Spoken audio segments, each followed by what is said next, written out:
A very good evening, everyone. Myself, Shaurodeep Odhikari. It gives me immense pleasure to welcome you all to this highly anticipated webinar on the hard problem of consciousness, organized by Modok Trainer Academy. This is a fascinating topic that delves into the enigmatic nature of human awareness, a subject that has intrigued philosophers, scientists, and thinkers for centuries. Now, I would like to share a few words with you about our today's eminent speaker. We are truly honored to have with us an exceptional speaker, Dr.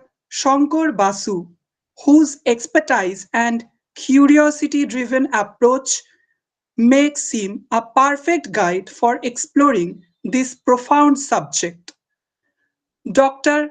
Sankar Basu is a computational biologist with a wide range of research interests spanning protein folding, design, dynamics, and interactions to membrane proteins and molecular evolution.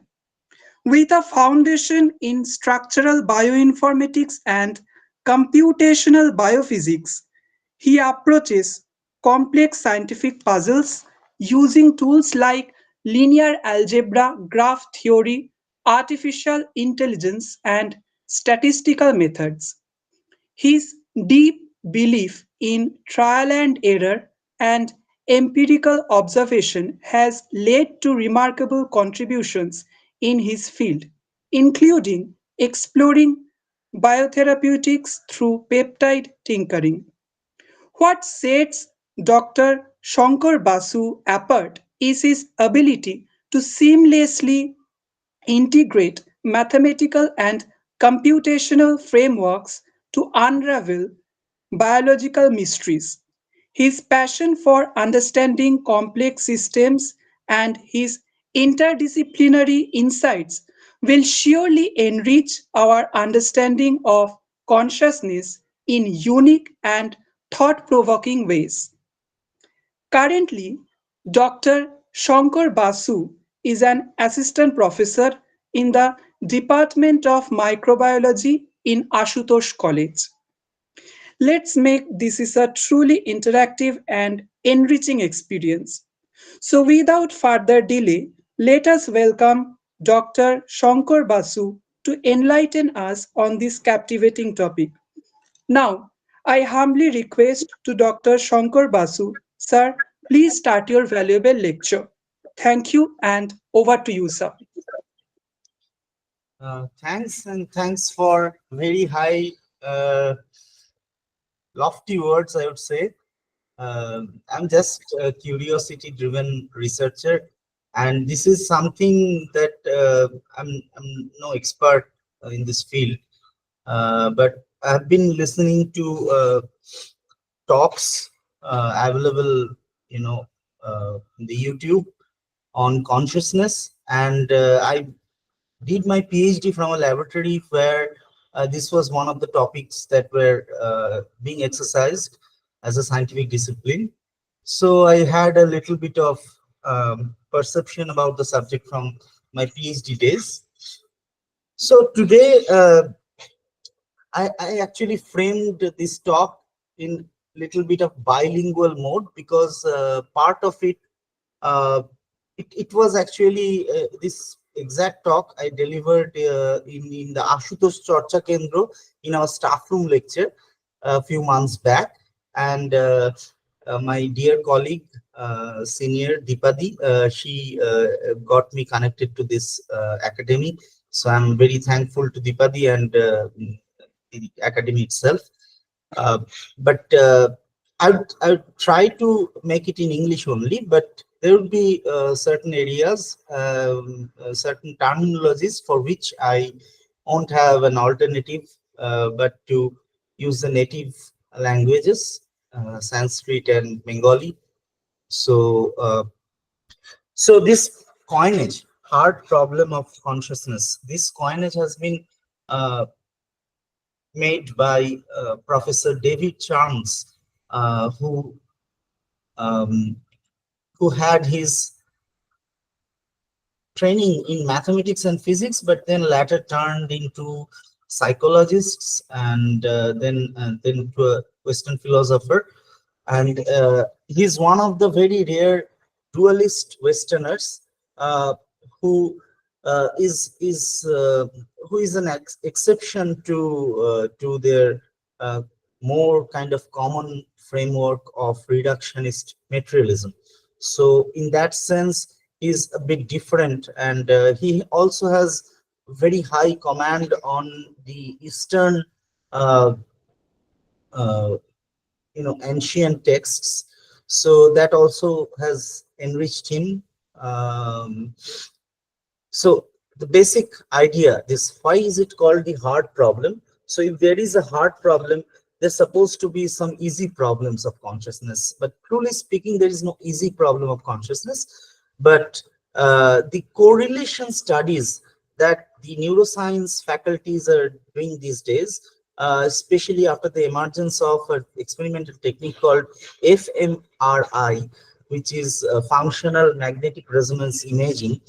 Uh, so they actually try to correlate certain emotions or certain feelings with the part of the brain that is responding to it, and the kind of signals that are being generated by means of some voltage versus time plots.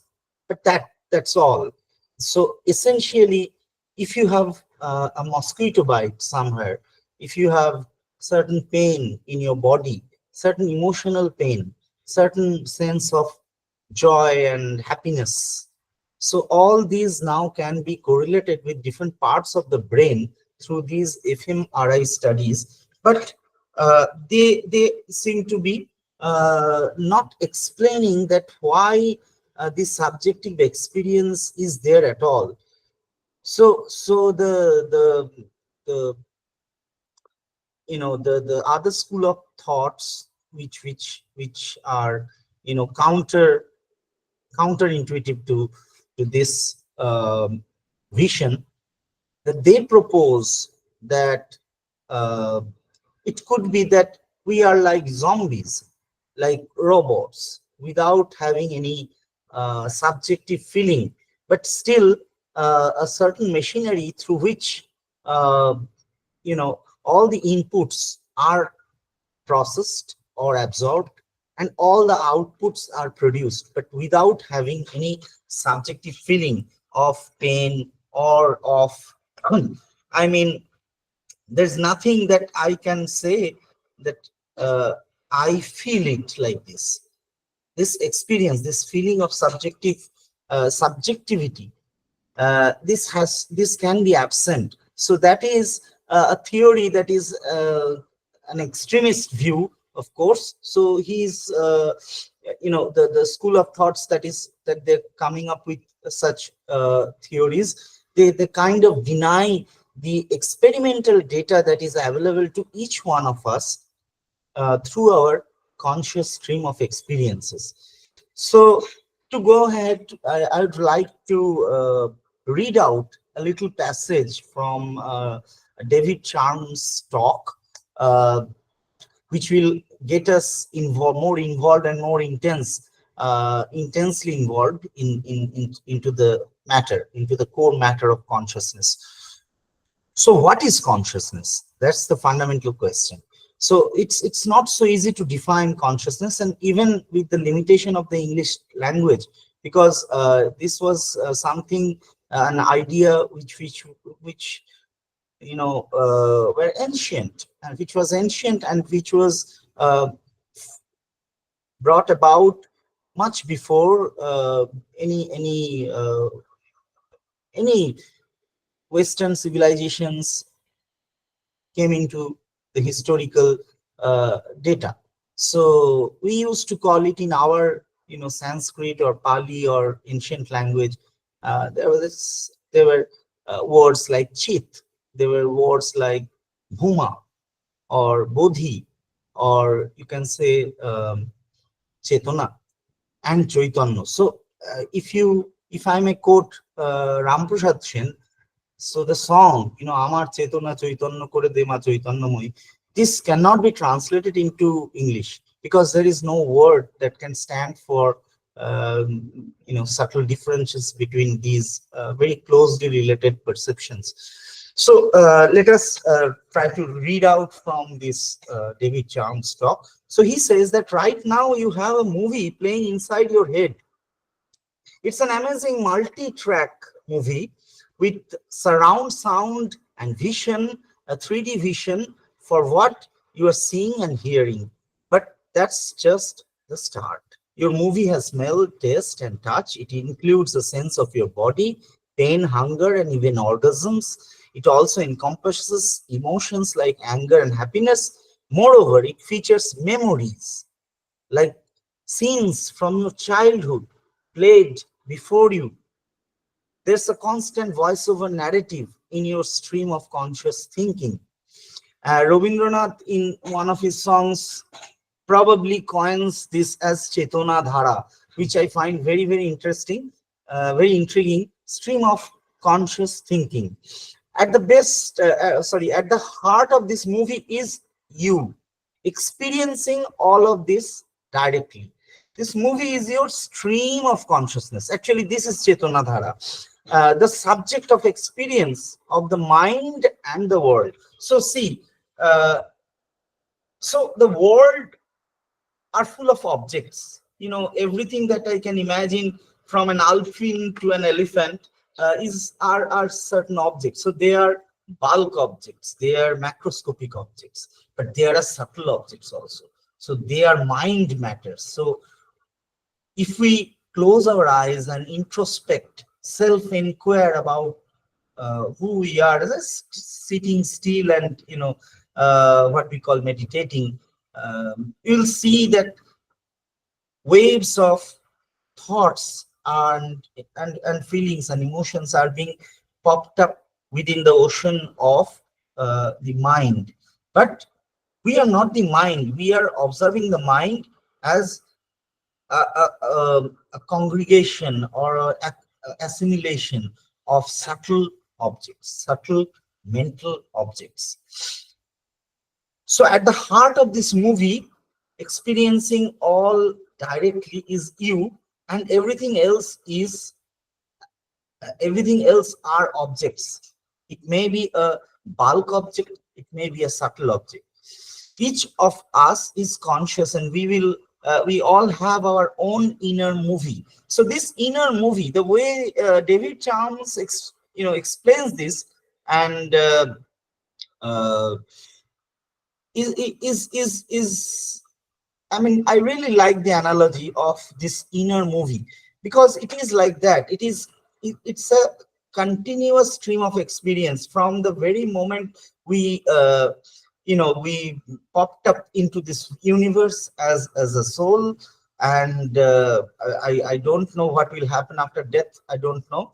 But of course, there is something that seems to be never ending. That's the subject. That's the subject, and everything else is the object. That is the pure consciousness. So consciousness is also what makes life worth living. Without it, nothing in our lives would have meaning or value. Yet consciousness remains one of the most mysterious phenomena in the universe. Why are we conscious? Why do we have these inner movies? Why aren't we simply robots who process input and produce output without experiencing anything? Currently, nobody knows the answer to these questions. So essentially, where we are focusing in this talk are these questions. So why are we conscious? And here comes the hard problem. So I mean, in the last century, in the 20th century, there were a hard, rigid boundary, across disciplines. For example, physics and then a whole bunch of chemistry and biology and social sciences, the humanity-driven subjects. But there were gaps. There were not enough bridges. so to speak. So every faculty worked in their own way, but the neuroscience scientists and the psychologists, they studied brain and behavior respectively, but they never uttered, rarely uttered something as fundamental as consciousness, because it was an it was a object oriented scientific methodology.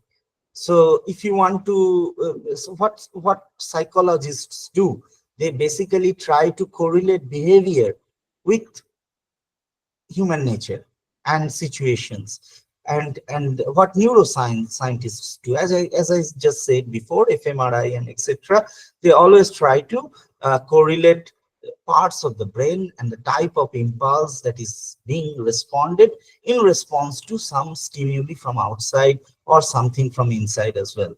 So but you do not have to have consciousness in this picture to explain behavior, to explain brain correlation with these feeling of pain and joy and etc.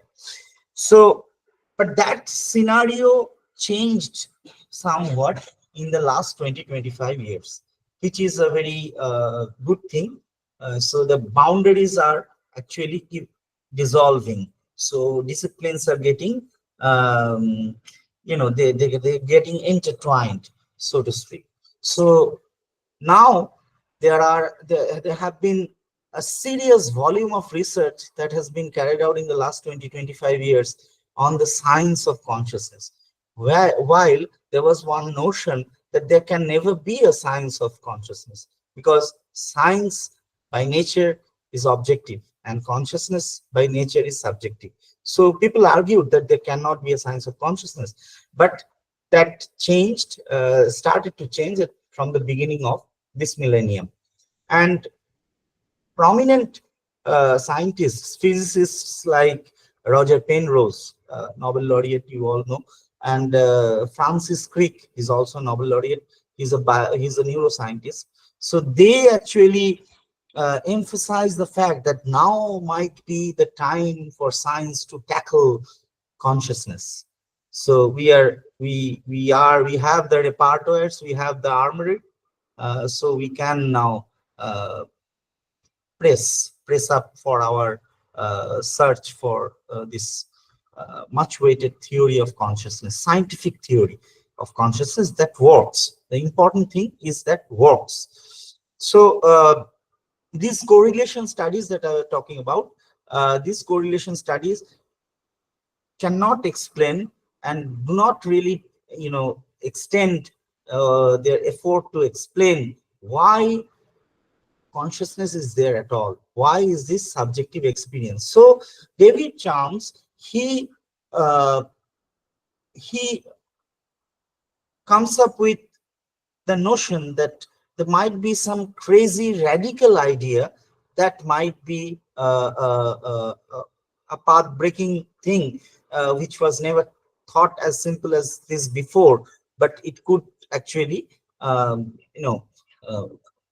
solve this problem. But it's of course not an overnight a problem that can be solved overnight, because it's the toughest problem in science at the moment. Why are we conscious at all? So to go along with those radical ideas, there are one gentleman I would like to mention. Just I'm trying to, yeah, this uh, Giulio Tononi, he is one of the pioneers in this science of consciousness studies, has a very radical idea about uh, something called the theory is called information integration theory. But before going into this particular theory, we would just like to discuss a little bit about the platform that we are currently in. As I said, there is a chain of explanation. So physics takes the opportunity to explain chemistry. Chemistry can explain biology. Biology can explain in parts, of course, not in entirety, but that biology can explain behavior, and therefore it is connected to psychology, and then psychology can, can be connected to neuroscience. A lot of interdisciplinary science are coming up, etc. But consciousness does not fit into this chain. It does not fit. So why? Because it is subjective.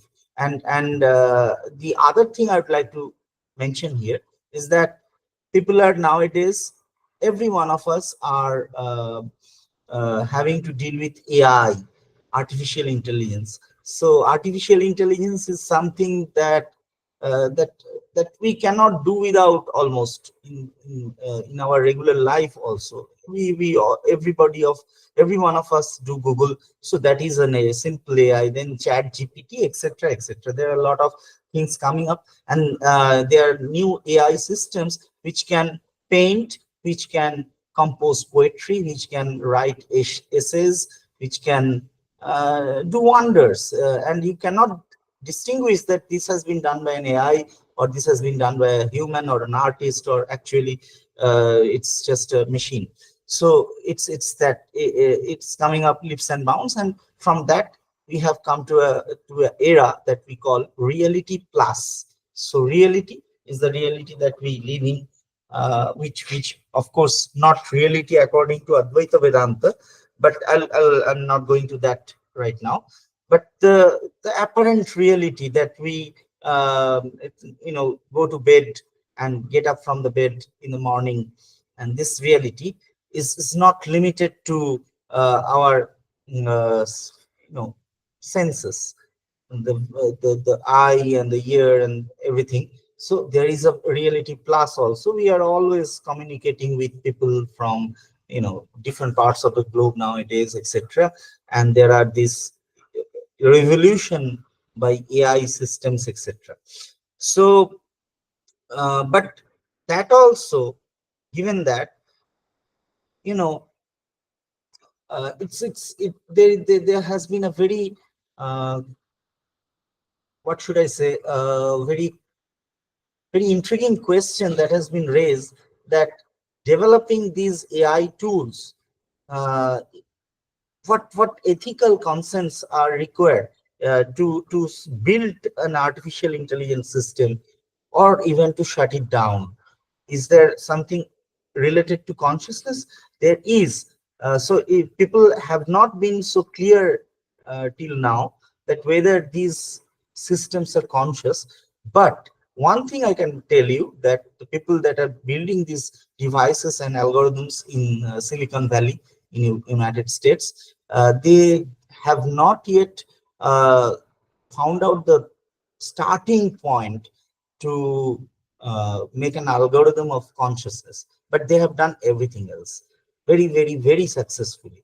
So likewise, my last point, consciousness does not fit into this chain of behavioral science or finding an emergent property. People may argue that, okay, neuroscience is still very naive, so give us another 50 years and we will come up with another a real theory that works for consciousness, in simply purely based on brain-based terms, purely based on reductionist materialist view. But the point remains that uh, even that it is there is a fundamental difference between, let's for example take the example of traffic jams or hurricanes, which have been explained as emergent property by a bottom-up approach, or life itself. So whatever the definition of life we are satisfied with at the moment, to go to reach up to that definition, there were a bottom-up approach. So starting from simple building blocks, then gradually adding on complexities, and then trying to explain a phenomenon as an emergent property. So, but that's not going to happen with consciousness, because it's not an emergent property. It is not objective. It is the subject.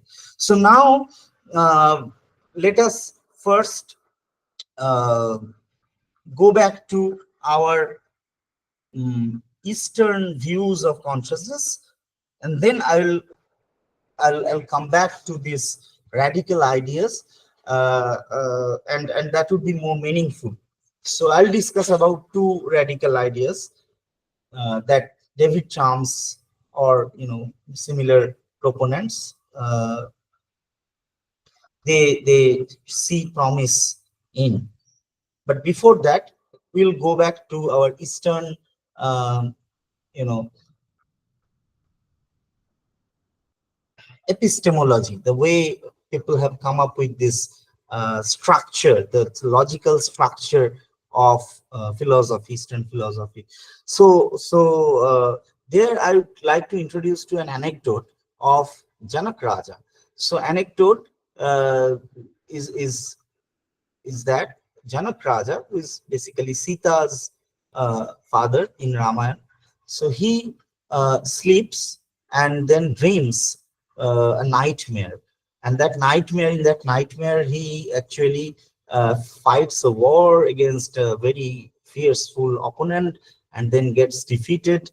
And then uh, at the end of the dream, he's begging for his life onto his knees, and then he's just you know since he's a king, he cannot be killed, so he has to leave the city.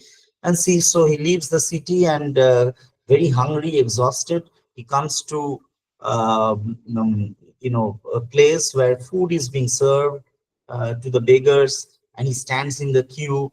And when his turn comes, and he comes with a little ball, and there's just one little uh, bowl of food left, khichdi, and it pours. He gets that food, and before he can eat it, a kite from somewhere comes and takes that food away, and he just shouts in agony, in hahakar. So that's the anecdote. So now, no, that's not the anecdote, that's a dream. Sorry. So, and then in that hahakar, he actually awakens. He gets up. He gets up and finds out that he's sleeping in his favorite place, and within the palace, within the courtyard, and there are a lot of servants and maid servants, and the morning is just getting started. People coming up with water to, the way a king should live, normal daily life. But then he gets into a very deep dilemma. The effect of the dream was so intense on him that the whole day he kept uttering, yes, such, wo such. Is this true or that true? It was so revealing to him. And then in his daily routine, there's a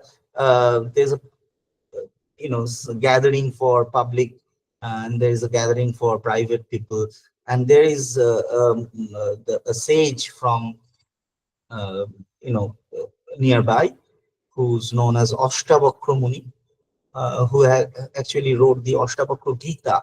So he translated actually. So he comes into the palace and see Janak Raja, and he can see through people.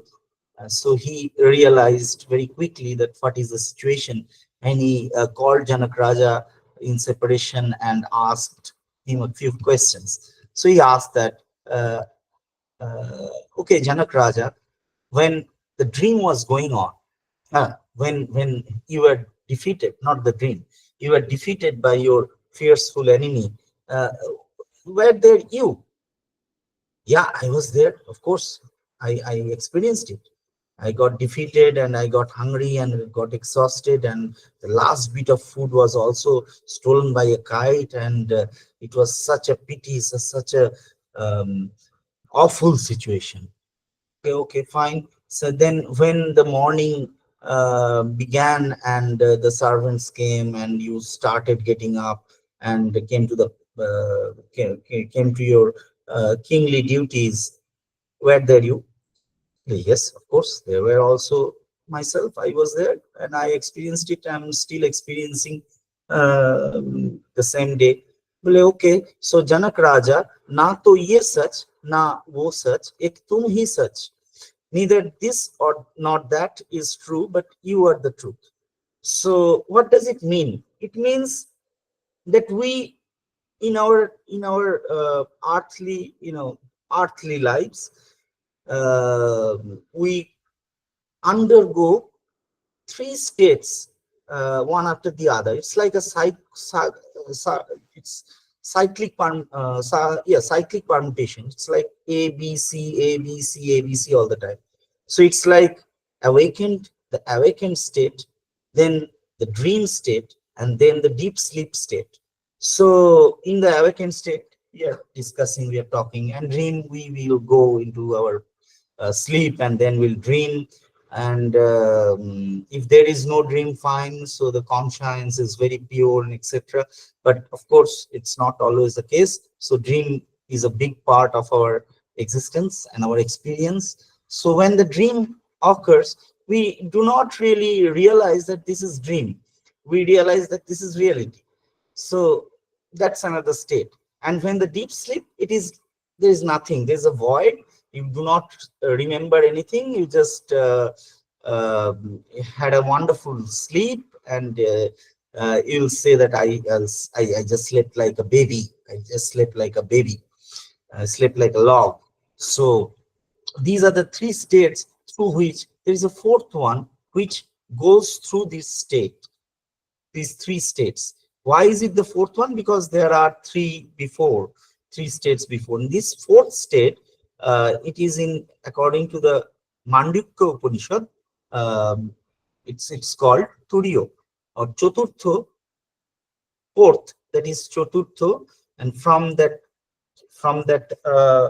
root word tur comes Turiyo. So it's actually, if you realize that you are that pure consciousness, it's like a uh, golden ornament. Sometimes the gold is ornamented like a earring, sometimes it is like a bangle, sometimes it is like a chain, but the gold remains gold.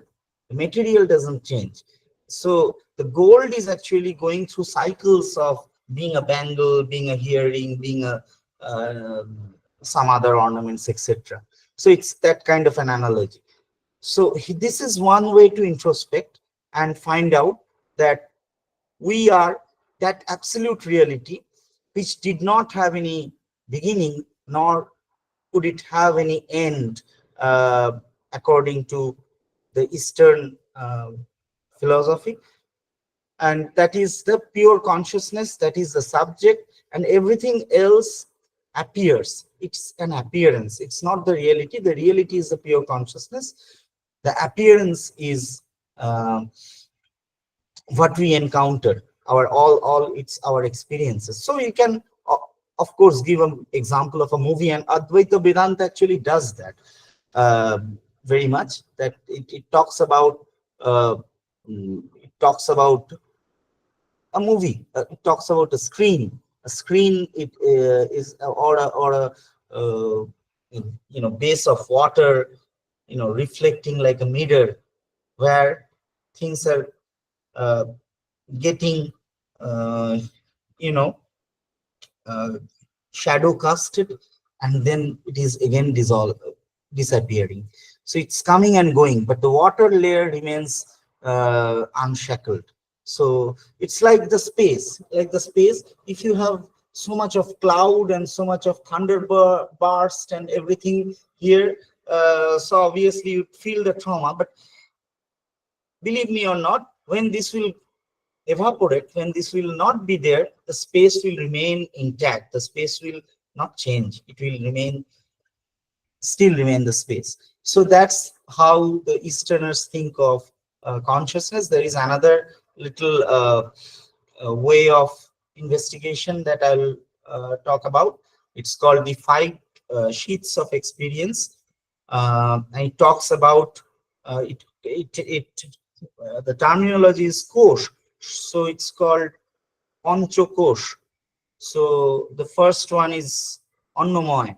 Annomoy means the body itself, the body. So it's in investigating that who we are actually, is our real nature, and are we the body?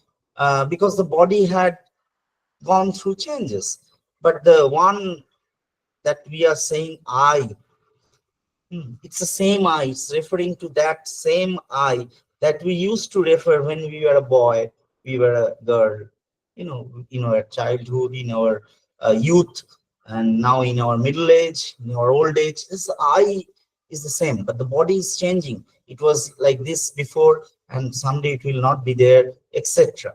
So, of course, we are not the body.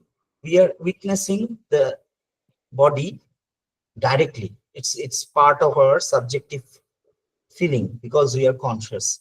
Then comes monomoy, which pranomoy. I think pranomoy is the second. So pranomoy means vitality. So the all these air that is coming through our nostrils and going inside our cells, and all the impulses and uh, all the indicators of life, like all the pulse like motion, the heartbeat, the pulse beat, the inhale exhale, all these are called pranomoy. But they also are not the same. They were much more stronger when we were in our 20s, but gradually they're slowing down, etc. So we are witnessing that. So we are not that. Also, we are not the prana. Again, comes and goes. We are something else. So essentially, consciousness and the life force, they're not the same. The third thing is monomoy, where we look into our minds and there are feelings and emotions and um, whatnot. I mean, there are regrets, there are feelings of different feelings. There are feelings of joy and anger and hatred and whatnot. And then there are thoughts, different kinds of thoughts, not exactly feelings, rational thinking, thoughts. Whoever has done some scholastic studies would be aware of that. So again, we are observing that coming and going, when they are subtle objects of mind, and we are not those objects. We are observing them. We are witnessing them. That's monomoy, and then there is something. The fourth one is called biganomoy. Biganomoy, it deals with a faculty of mind called the intellect. So that's why biganomoy, and it deals with analysis and decision making and the rational thinking, mm, the analytical power of the mind. And then the fifth one is called anandamoy, which is basically a void, a thoughtless peace of mind, tunnel peace of mind, at least temporarily. If we get there, you'd realize that there is a void. So, and that's ananda. That's in their terminology they call bliss. So existence, consciousness, bliss, Shat, Chit, Ananda. That's how it goes. So bliss means Ananda, and value. Basically, it deals with the value. What is this all about? As Stephen Hawking once asked these questions of what puts the fire into the equation. That's the key thing. Physics, it explores and explains all the physical reality and all the flux of this real world. But then what is it for? What is the value? What is the meaning of this life? I mean, if we were not conscious, if we were robots, something they call zombie, obviously life won't have that meaning, that value, that bliss that we are talking about here. Anyway, so after these 5 sheets of experience, we realize that we are none of these. Then there is a turn around. We have to imagine that there is a mirror, and when there is we are looking outside, we are looking into the world, we are seeking outside, but then at a point we have to just place a mirror here. So in that mirror, we will not look at the world, we will look at ourselves. So that's the sixth.